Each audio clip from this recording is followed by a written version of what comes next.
My son Jay, I'm so proud of him. He went to Bellarmine.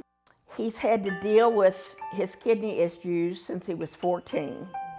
And we always knew he'd need a transplant. We just didn't think it would be so soon. He majored in chemistry.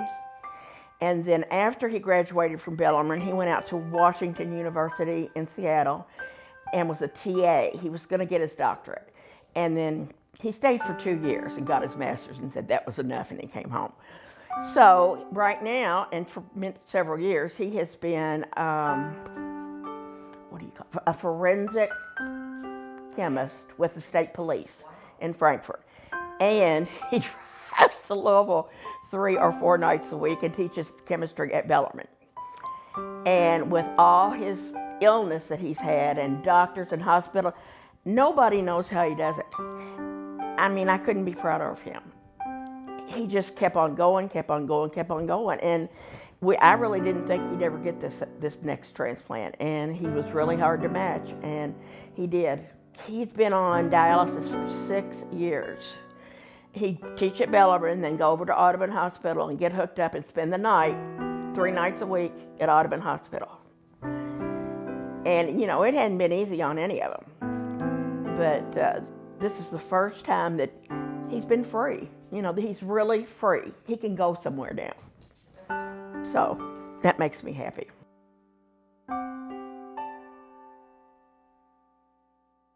Oh. I feel actually that my life started on July 10th, 2013. I love her. I mean, she's everything. I was with them at the hospital when she was born. I was in the waiting room, and then they did something like they put her on her mother's chest or something for skin to skin, something for an hour or something more. And I sat and I sat and I sat, but I wasn't going to go home until I saw that baby. At this point, it's like 1 o'clock in the morning. So a nurse came wheeling her out, and she looked at me and she said, and I said, "Oh, can I see her?" She said, "Yes." And I said, "All I want to do is just touch her." She said, "Well, you just touch her." And I said, "Well, I don't want any germ, you know." She said, "Don't worry, she'll have plenty of germs." And so she let me reach in and touch her, and it was just, and then I stayed so I could hold her. And then I went home. That was a great experience. Just the best feeling in the whole world. I've been almost ever since she was born. I've had her every Friday, and her grandfather has her every Monday. And, you know, I'll help him if he needs help on a Monday, and he'll help me if I need help on a Friday. She goes to daycare 3 days a week, just right back here. And this week, they're out of town, so I didn't get her yesterday. But this week, I had decided that I was going to have to go to half days, because she is just really into things. So that's what I was going to do. I've been having friends come over in the afternoon in case I needed a nap or something. So they love her, and so they came over and played with her. And I'm going to try to get back to full days, but right now I'm going to be half day. What's your favorite thing about Emma? Oh, goodness. That face. I could just squeeze her. She's just so sweet. And she has been this way since the time she was born. I'm not making it up. Any of my friends would tell you the same thing. She is the sweetest child. She just is. She's got good manners. Do I dare tell you how smart she is? Well, I mean, you know, she's known her ABCs and her numbers and all that forever. And at about the end of her first year, she was about 1 year old, and she likes me to draw things for her. So she would tell me what color to draw and what shape to draw, and she said 2 or 3 things, and then she calls me Mama Gigi. Mama Gigi, draw me a brown square. So she handed me the brown, and I drew what I thought was a brown square, and she looked at it and she said, "That's not a square, that's a rectangle." Now she was 1. So I think she's pretty sharp. But she was getting close to 2, but she wasn't 2 yet. See, I would go on and on and on. She's the neatest kid. I truly have waited for her my whole life. So And I didn't think we'd have one, and we did, and it's just been wonderful for me.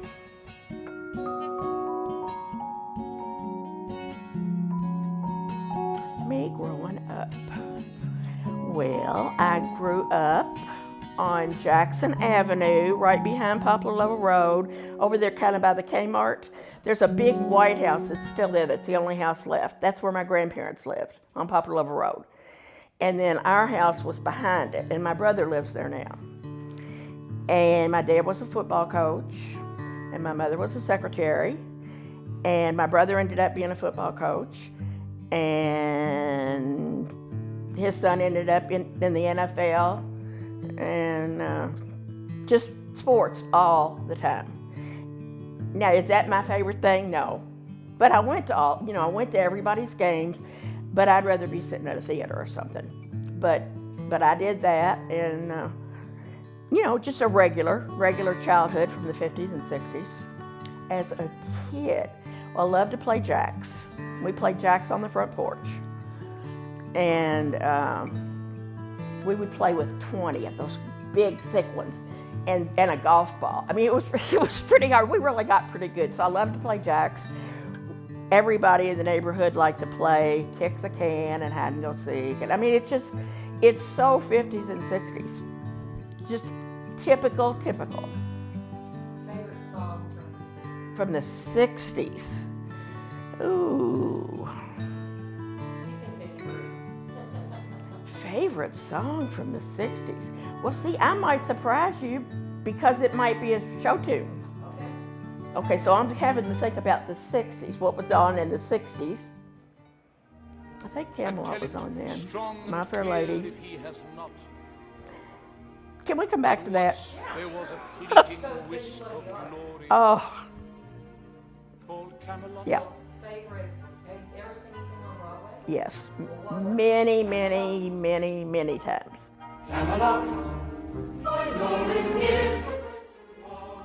Honestly and truly, for about 10 years in the 70s, I saw just about everything that was on Broadway because I told you I had a friend in New York.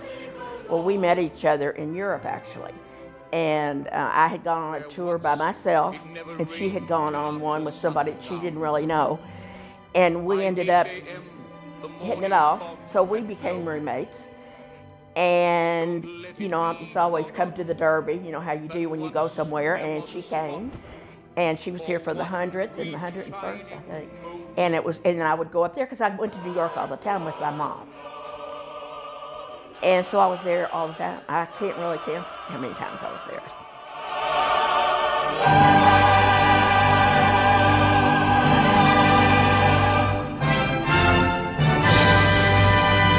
The event is my wedding in the front yard of my house. This is my friend Marion from New York, who's here for any special event. Rita, Vegas, and LA. Sue, I don't think we traveled very much. And Carol was the Vegas, LA. So like the same people, we've all been friends for 45 years, 50. A long time. That's amazing. That speaks well of you too. So. That's awesome. I want to see what this applause thing says. I'm pretty sure that was Lauren Bacall. Now, Mother went with me to that. But Katharine Hepburn, I didn't see the one for Katharine Hepburn. We've seen so many things in their first run with the real people in them. We saw, what was the name of that? It was Katharine Hepburn's last play, and it was Christopher Reeve's first play, A Matter of Gravity. So going back, Mother too. Now Mother and Mary, okay. Lauren Bacall. I mean, whoever you can think of, we've seen everybody. Well, I'm kind of a little bit geeky. And we went to see Debbie Reynolds in, I think it was No No Nanette. And I loved Debbie Reynolds growing up. Loved her. So we're standing outside afterwards, and we're both holding our programs. And I'm not much for autographs. And so she looked up at me. She's like this big. She looked up at me and she said, would you like me to sign that? And I looked down and said, yes, ma'am. So, I've got another funny story about the Tonight Show. Used to be in New York, then it moved to California. Then they would come to New York like for a couple of weeks every year. And it happened to be there then. And it was Johnny Carson. And Marion had managed to get us tickets, which is just unheard of. So we're there, we're standing in the line outside RCA, or whatever it is. And she goes, oh my gosh, I left him at home. Now, she lived 45 minutes away in Bell Harbor. So we start trying to tell somebody. They didn't care, but really, we mean it. We really, we have told some tales before, but we really did have tickets. And I'm sorry, I'm just so sorry, I'm so sorry. And anyway, it went on and on and on, and all the people went in, and we're still standing there, and the guy goes, come here. And he took us up. He set 2 folding chairs up by the cameraman. It was up high. Okay. And we got to watch the show. You mentioned sitting by your aunt in church and playing with her ring. What church did you go to growing up? It was called, what's still there, East Ottoman Baptist. Oh, okay. And my grandmother actually, I think, was one of the founders of the church. Only they didn't count it, I think, because she was a woman, but she was. But she was one of the founders, and that's where I went.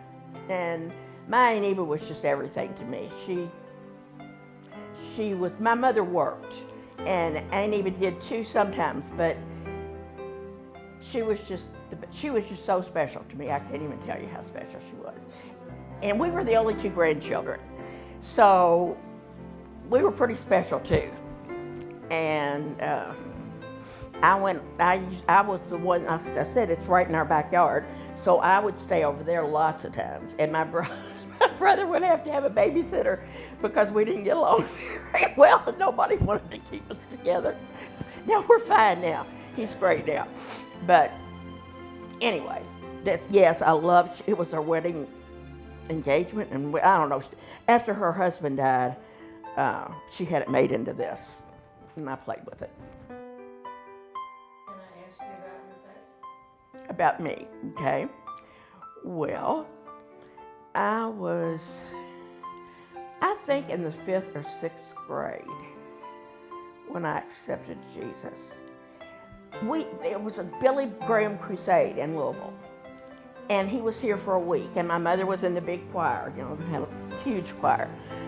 And so I had heard, I'd heard it all growing up, but I had heard stuff all week because I went with her. Now, you're going to think this is strange, but this is true. So I'm riding my bike on Jackson Avenue and Taylor Avenue, and all of a sudden this feeling comes over me.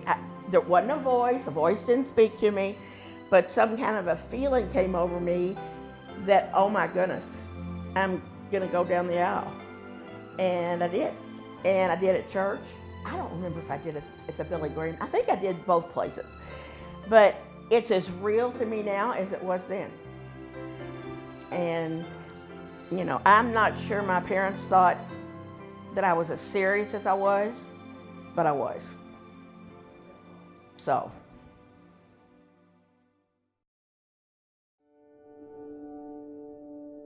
Okay, well, I knew from the time I was in the 2nd grade that I was going to be a 1st grade teacher. And I loved my 1st grade teacher. Her name was Merle Saunders. I went to Camp Taylor Elementary School. I just love this. I idolize this woman. Anyway, I knew that's what I wanted to do. And guess what? I ended up teaching 1st grade at the beginning. Now, I did some other things later. But I never changed. I never wanted to be a nurse. I never wanted to do that. It was always, I want to be a 1st grade teacher. And I went to Western Kentucky. And then we had to get our master's. I probably wouldn't have gotten it if we didn't have to. And we drove down on Monday nights for years, it seemed, like 3 or 4 years. Every Monday night we would teach all day, drive to Bowling Green, go to class, come back and teach the next day. It wasn't fun. But anyway, and that's what I started out doing. I was a 1st grade teacher. Where'd you teach? I started out at a school called Bashford Manor. It actually is one of those special schools now, I think. but it wasn't then. It was just a regular elementary school. I started there, and I stayed there 1 year, and then I went to Gilmore Lane and was there for 12 or 13 years. And when I got pregnant with Jay, back then you didn't go up until your due date. And so when school was over that spring, then he was going to be due in October. So I just didn't go back that year. And I took 3 years off with him. You can take 2. And then things worked out that I ended up taking 3. And it worked out fine really for me. And then he was in half-day preschool for 2 years. So I would be home. Preschool would be over and I'd be home. So basically his dad and I were both with him for all those first years. That's awesome. Any students that you remember still today? Oh my. Do you remember the bad ones or the good ones? Good. I remember both, but good. It's so funny that I just got this out today. One of my former students from Gilmore Lane heard about what was going on with me. He used to be a policeman here in Louisville, kind of high up. And one of our substitutes, Carol Carcara is the lady, and her husband used to be the chief here. So she knows Troy, and we know each other. So she let him know what was going on. And he wrote me the most beautiful note. I've got it. I mean, I just showed it to somebody today on the kitchen table. You want me to get it or not? Yeah, let's pause this and I'll get it. Miss Smith, Carol Carcara. Okay. Carol Carcara gave me your address. I wanted to write and say hello. It is hard for me to believe I've been married for 25 years and have 2 great sons. Carol also shared that you are not feeling well. Please know that you are in my prayers. You probably don't remember, but you gave me a book when I was in your 2nd grade class at Gilmore Lane. I still read the note you wrote to me on the inside. When I look back at all the years in school, I fondly remember the 2nd grade, Little House on the Prairie books, and all the fun learning and singing. I, for one, had a different 1st grade, but my 2nd grade teacher made school difficult. Not different, difficult. Oh, I see. I, for one, had a difficult 1st grade, but my 2nd grade teacher made school fun and changed my attitude. There is certainly no way to measure the impact you had on so many students. So, from one of your former students, thank you. God bless, Troy. And the next day, I didn't know this at the time, the next day Troy was named the chief of the Indianapolis Police Department. I'm sure that's happened to everybody. And I'm trying to think of a certain time. Well, I know you're not supposed to hit back, and my dad was determined that that's what we would do, and I was determined that I wouldn't because it was wrong. So I really got in trouble with him more than anybody else because I wouldn't do what he wanted me to do. I think the best thing is to just try to make friends with him, and if you can't, just leave him alone. My son had a problem with that, I think, and maybe in middle school. And he just kind of made a joke out of it. And that worked for him. I mean, he called himself, he still does, he calls himself a nerd and da-da-da-da, and he loves comic books still, and, you know, that's who he is. And so he just was great about it. He just didn't take, I mean, he learned to deal with it himself. And I think Emma would have to learn too. I can't see her being bullied, but you never know.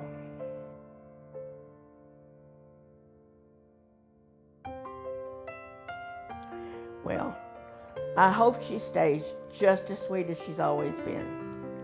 And I will have to say, just within the last 2 or 3 weeks, she has shown herself this much, and she really hadn't before. Nobody could believe what a good kid this was. And her mother dropped her off on a Friday and said she needs to go potty.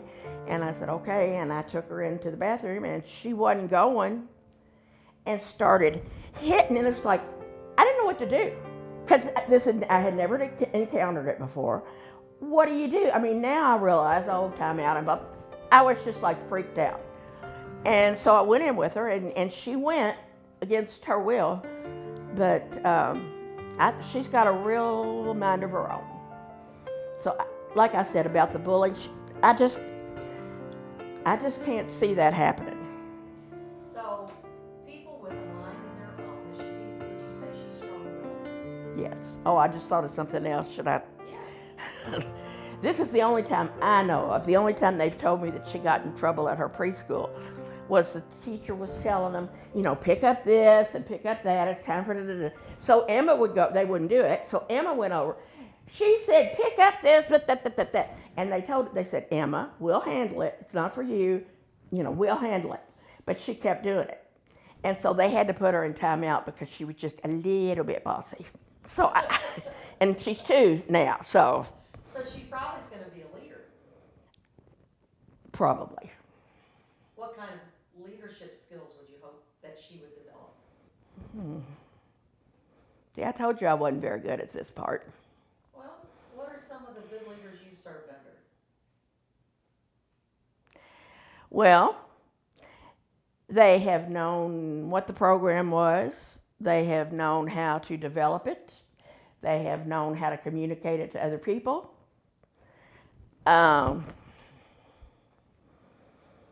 Yeah, she could be a leader. My dad's a real leader, was a real leader. My brother's a real leader.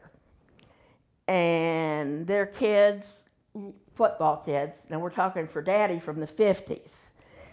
And then my brother coached at Mayo for many, many years. And those kids love them. I mean, they write on Facebook. When my dad died, somebody, I didn't know him, he came from Colorado, I believe. And it was only in the paper one day, and we only had one day of like visitation in the morning, and then the service. That was it. He got on a plane and came here from Colorado and told me his story. And he said, your dad saved my life. I said, well, what do you mean? He said, well, I was starting to get in trouble. And he said, I'd gotten into things that I shouldn't have. He never told me what it was, and I didn't ask him. And he said he was getting ready to have to go to, not jail, but prison. And that he talked to my dad, and Daddy somehow went down with him to the judge and went in his chambers. And I don't know if I should tell this or not, but said to the judge, this boy is not going to prison. He does this, he's promised me, and he straightened up. He said he saved his life. And it was the truth. And the judge listened, and so that's just one. I could tell 1,000 stories about my dad. So really, it sounds to me like Emma inherited leadership skills, honestly. Probably, yeah. And Jay teaches, and he has to testify in court all the time because what he does is it's something with the breathalyzers, and he has to make sure that they're all in working order everywhere. Like he goes to Fort Knox, he comes to Louisville sometimes, and he has to testify in trials that they were in working order. So he's a leader too.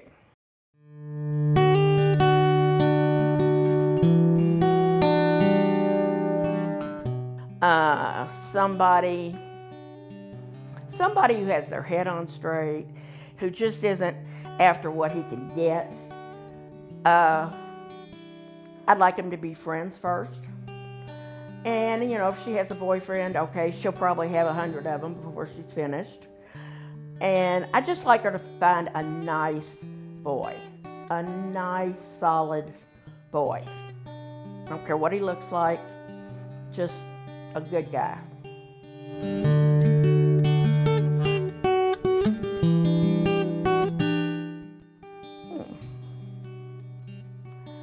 Well, now I had something that I had thought of, and I've forgotten it. But it was when she went to kindergarten. Okay. I forgot what it was.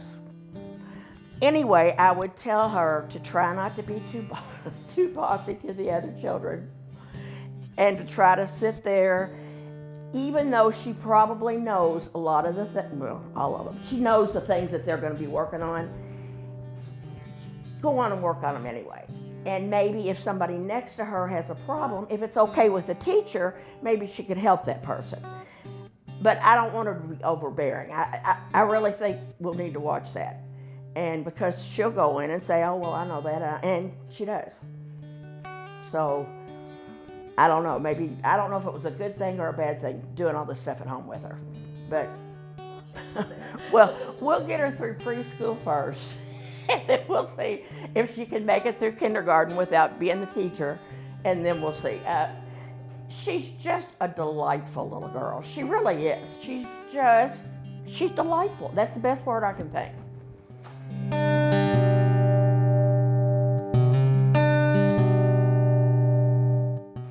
Well, I hope by then she would have already decided that she was going to go to college, and hope she has decided which one.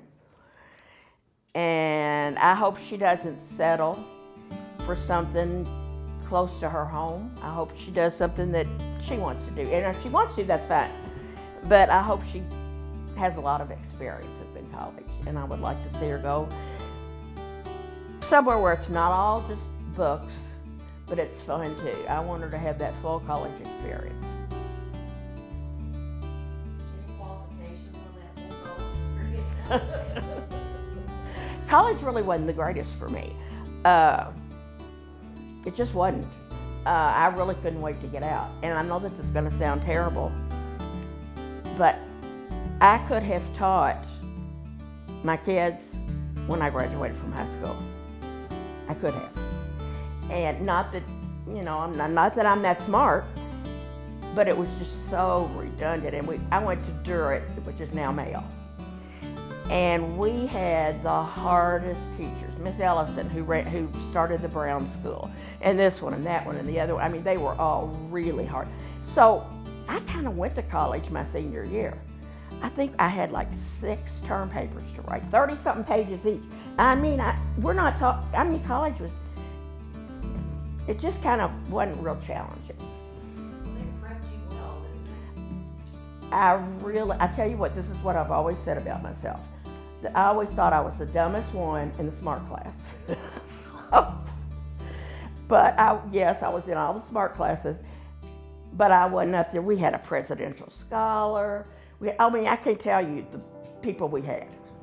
Just amazing. So one girl that I was in first grade with at Kim Taylor, I think she was the presidential scholar. Anyway, and also about that, my friend and I used to always say, well, we were kind of in the in crowd, but we were hanging on by our fingernails. So, I mean, that's how we saw ourselves and still see ourselves as, yeah, we were in there, but we were a little bit lower.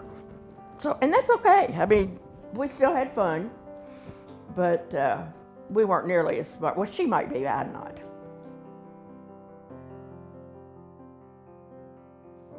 What would I say to her? I hope you really, really love him, and he loves you. I hope you respect each other. To me, that's really big. To know that the little things along the way are not that important. I have been, what's the word I want? Consumed with little piddly things my whole life. Only now I realize how piddly they were, and it's ridiculous, and I don't do it anymore. But I wish I had done it 40 years ago, 50 years ago, because all the stuff that I thought was so important, not at all. So I hope she doesn't get bogged down with little things.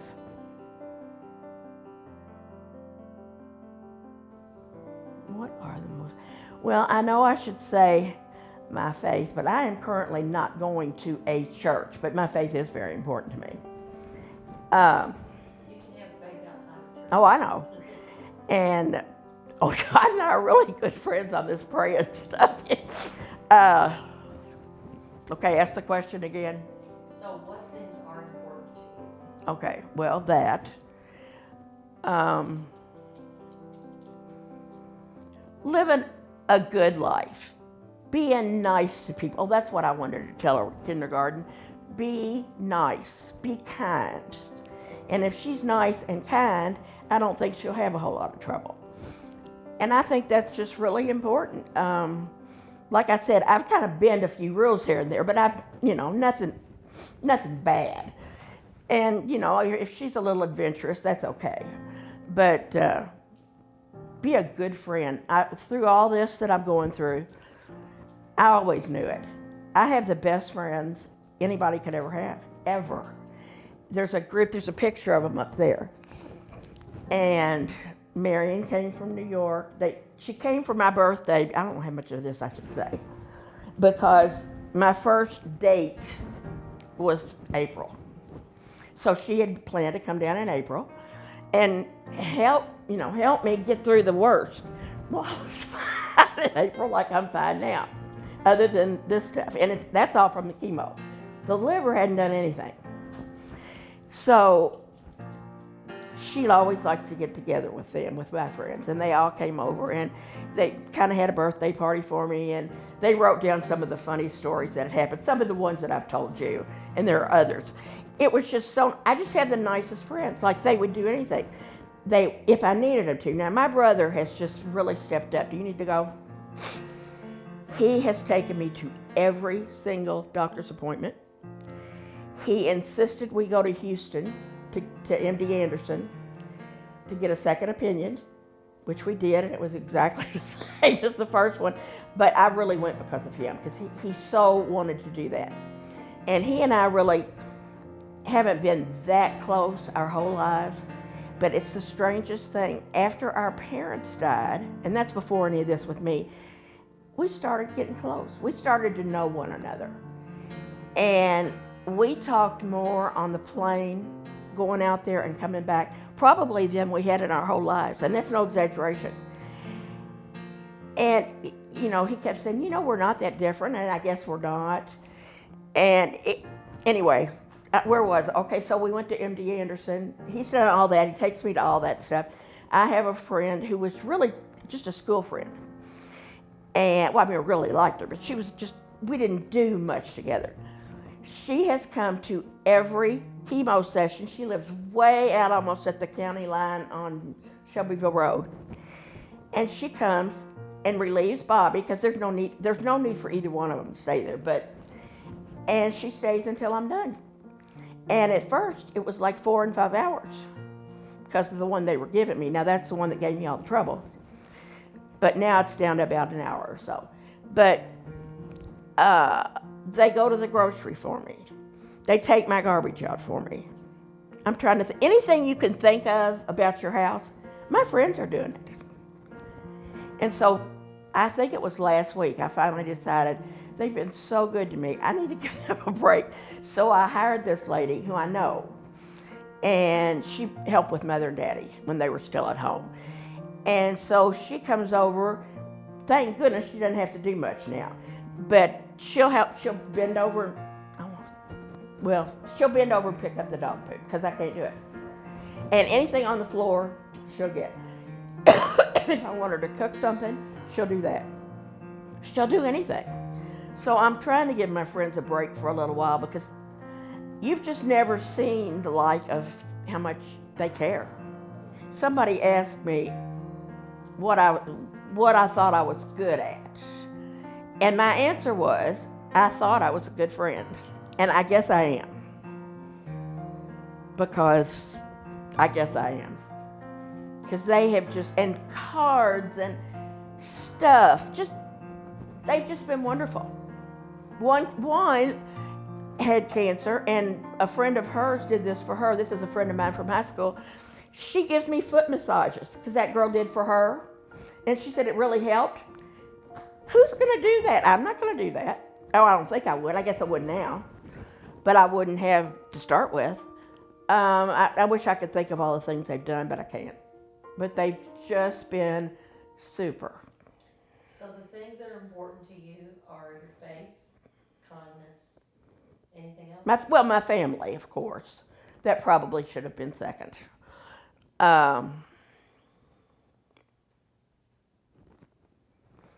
want to say family is real important to me. Kindness is real important to me. What else? I don't know. Like, it seems like I've gotten to do so many things in my life that so many people haven't gotten to do, that I'm just so grateful. Like, well, I could do more, but I started rattling off the names of those plays and and this movie started that way. And it was just like second nature to me, because I had done that. I did that all during the 70s, and some during the 80s. And how many people get to do that? That's when airfare wasn't that bad. And then Marion and I, after that first year that we met in Europe, we went back to Europe the second year together and did a much nicer cruise than we had the first time. I've really been fortunate.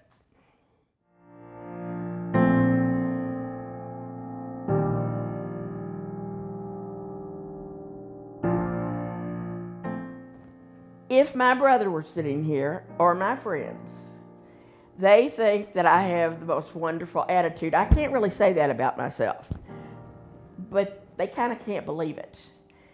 And it's been like this the whole time. Why do you think that is? Well, I guess I think, what's my choice? I mean, yeah, I could be like this, but what's my choice? I'd rather go out, pretty good. It came totally out of the blue. Would you like me to tell you about how this came about? Every summer, I have a CAT scan done of my lungs, because I have teeny tiny little nodules that they want to make sure don't grow. And so I went in last August for my usual thing, and my doctor called me and said, "We got a problem here." I said, "What?" She said, "Well, when it took your lungs, it went on down and got your liver, the top part of your liver, and there are all kinds of lesions there, and they've metastasized." And it was like, I wasn't sure I understood. I thought I did, but I wasn't sure. So when I first went to the oncologist,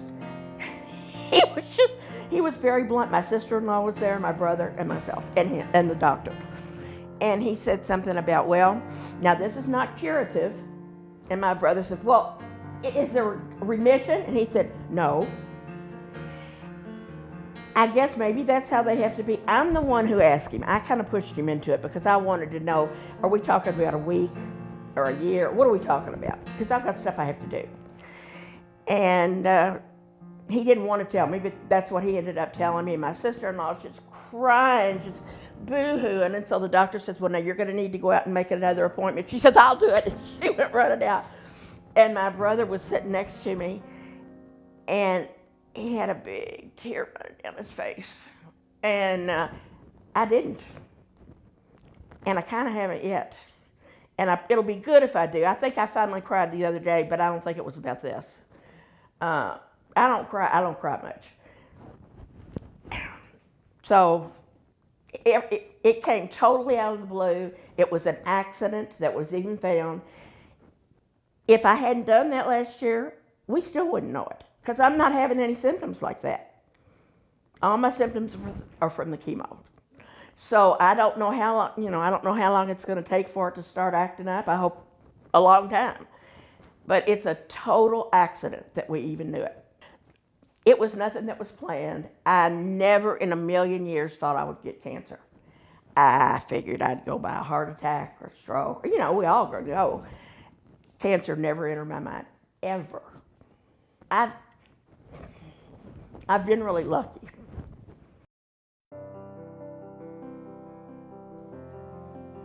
Okay.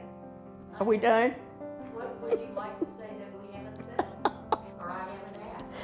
Well, I found out I'm a better talker than I thought. I didn't shut up the whole time. Yeah, it was supposed to be about Emma. But Emma getting to know you. I do want Emma to know that I was kind of a character.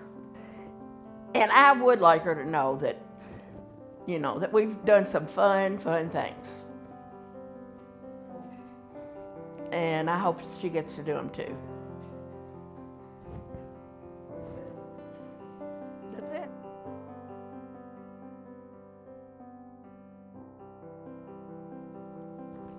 I really don't know where it came from. I've kind of my whole life been one, the glass is half empty, maybe not half, but some empty. But this is how it's been.